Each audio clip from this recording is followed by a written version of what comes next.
The San Jose mine, a deep copper-gold deposit in Chile's Atacama Desert, hummed with activity.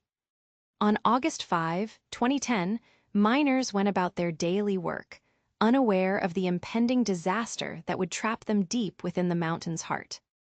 Suddenly, a thunderous roar echoed through the tunnels. The mountain groaned, and the ground shook violently.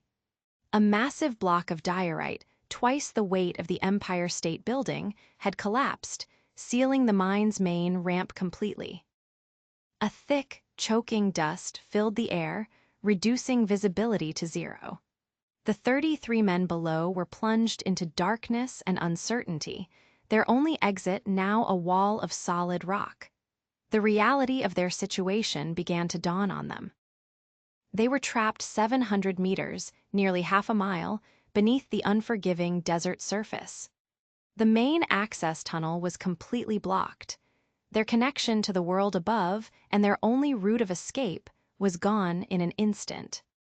The men eventually gathered in a small emergency shelter known as the refuge. It was a space roughly the size of a small apartment, but it was their only sanctuary from the instability of the surrounding tunnels. Shift Foreman Louis Urza took charge, organizing the men and taking inventory of their emergency supplies. The rations were terrifyingly low, enough for only a couple of days for a few men, not 33 for an unknown duration. Discipline was crucial for survival. They rationed their food to 2 small spoonfuls of tuna, a sip of milk, and half a cracker every 48 hours. This strict control was their only hope of outlasting the wait for a rescue. Above ground, chaos ensued. When the miners failed to emerge at the end of their shift, the alarm was raised. Families rushed to the mine entrance, their hope turning to dread as the scale of the collapse became clear. Rescue efforts began immediately, but the task was monumental. Engineers studied maps, trying to pinpoint the miners' location. Drilling exploratory boreholes was a race against time, with no guarantee of success. Days turned into weeks.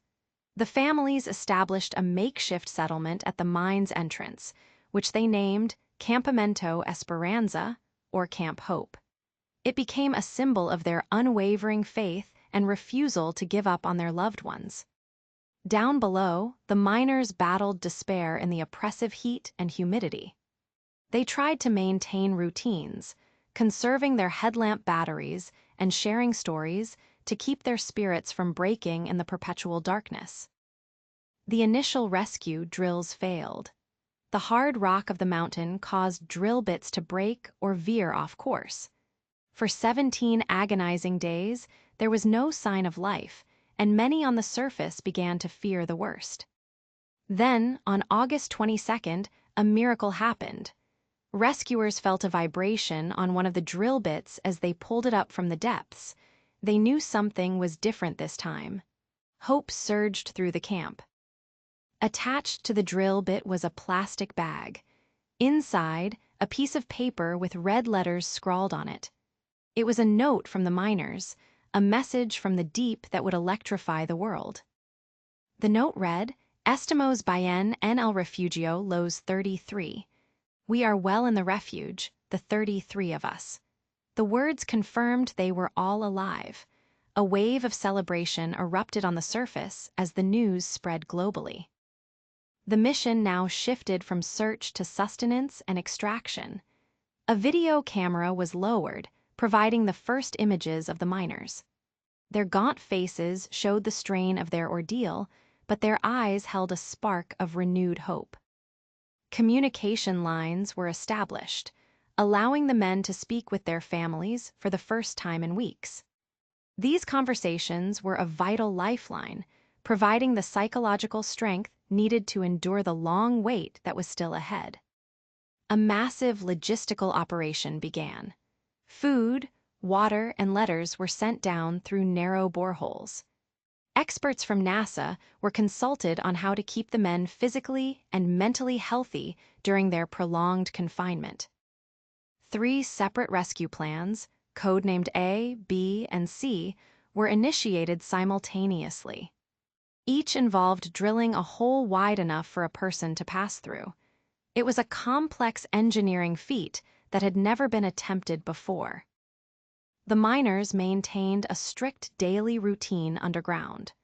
They had designated areas for sleeping and sanitation, held daily meetings, and exercised to stay fit for their eventual extraction.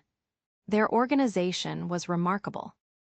The Plan B drill was the first to break through to the miners' chamber on October 9th. The end of their 69-day ordeal was finally in sight. Cheers echoed from both above and below ground. A custom-built rescue capsule, named the FNIX, was designed and built. It was just wide enough for one man. Each miner would have to make the claustrophobic 15-minute journey to the surface, one by one. On October 12, 2010, the final rescue began.